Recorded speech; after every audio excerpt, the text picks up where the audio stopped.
صلاح الدین ایوبی نے کہا یہ بات تو میں نے عرصہ ہوا کہی تھی کہ جس قوم کو فتح کرنا ہو، زیر نگیں کرنا ہو، اس پر تلوار اٹھانے کی ضرورت نہیں ہے، اس کے نوجوانوں کو بے حیا بنا دو۔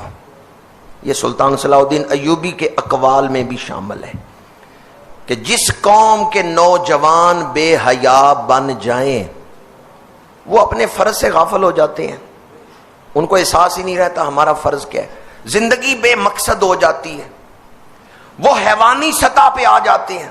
حیوانی سطح کیا ہے؟ کھانا پینا سونا، خواہشات پوری کرنا، بس۔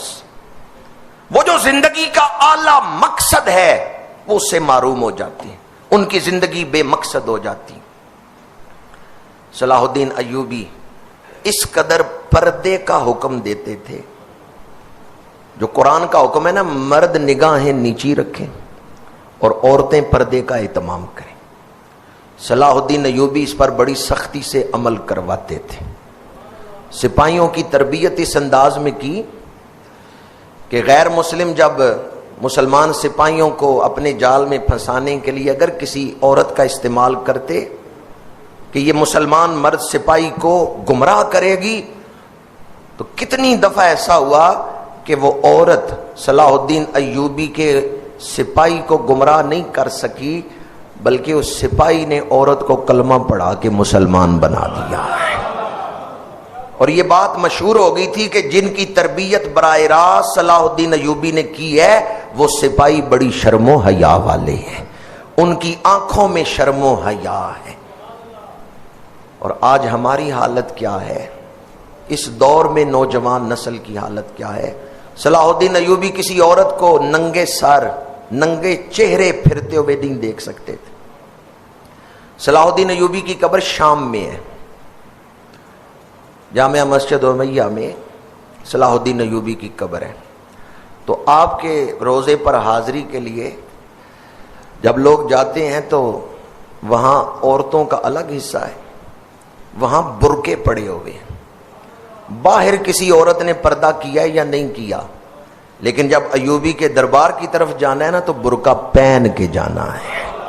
یہاں مسلمانوں کا غیرت مند حکمران لیٹا ہوا ہے، ایک غیرت مند حکمران جو اپنی بچیوں کو ننگے سر نہیں دیکھ سکتا تھا، اس کی قبر پہ بھی جانا ہے تو برقع پہن کے جانا ہے۔ مسلمان ہو غیر مسلم ہو، کوئی عورت جب وہاں جاتی ہے تو وہاں دروازے پہ برقعے لٹکے ہوئے ہیں۔ جو لباس باہر سے پہن کے وزٹر آ رہے ہیں نا، وہی لباس پہن کے عورتیں اندر نہیں جا سکتی، برقعے لٹکے ہوئے ہیں، وہ برقعے پہن کے تو ایوبی کی قبر کی طرف جانا ہے۔ واہ صلاح الدین ایوبی، آپ کی تو قبر بھی تبلیغ کر رہی ہے۔ آج جس دور میں ہم زندگی گزار رہے ہیں، اسلامی تعلیمات کو ہلکا سمجھا جاتا ہے، بھی عمل کر لیں ٹھیک ہے، نہ عمل کریں تب بھی ٹھیک ہے۔ وہ جو فرائض ہیں ان کو بھی ہم نے مستحب سمجھ لی ہے، فرائض کو مستحب سمجھ لی ہے، حالانکہ جو آدمی فرض ادا نہ کرے وہ گناہگار ہے، تارک فرض ہونے کی وجہ سے وہ دوزخی ہے۔ تو عورتوں کا پردہ کرنا، نامحرموں سے پردہ کرنا، یہ فرض ہے یا مستحب ہے؟ فرض ہے، لیکن ہم نے اس کو مستحب بنا دی ہے۔ بازاروں میں جا کے دیکھ لیں، شادیوں میں جا کے دیکھ لیں، تقریبات میں دیکھ لیں، ہم نے اس کو مستحب بنا دی ہے، کر لیں ٹھیک ہے، نہ کریں تب بھی ٹھیک۔ ذرا دل تھام کے سنیں قرآن پاک کی آیت۔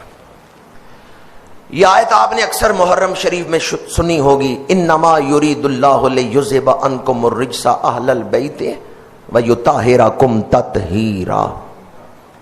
یہ آیت شروع کہاں سے ہوتی ہے؟